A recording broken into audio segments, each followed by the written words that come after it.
Right now for you at 5:30, the pandemic has created new challenges for those who work with domestic violence victims, especially when some of the victims may feel trapped right now in abusive homes. And as part of Domestic Violence Awareness Month, Channel 3 Eyewitness News reporter Mike Savino takes a look at how these programs are helping victims get out. Domestic violence shelters and organizations are seeing an increase in calls for help at a time when the pandemic is making some of those services more challenging.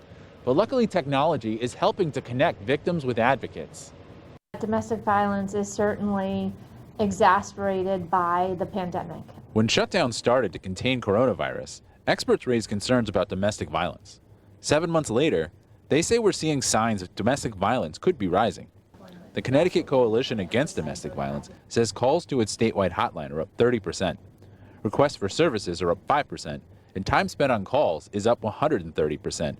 One of the reasons for the increased call times, CCADV estimates 10% of its calls relate to the virus. It's got to be 10 times harder because where are they going to go? You have to live in fear of if you come in contact with COVID. Mary is a domestic violence survivor. We're not using her real name. She says deciding to leave an abusive relationship is hard, and doing it during the pandemic must be even harder. What if you did catch it, bring it home, you're staying with an elderly person? Domestic violence shelters already operated at full capacity, and social distancing guidelines leave no room for overflow.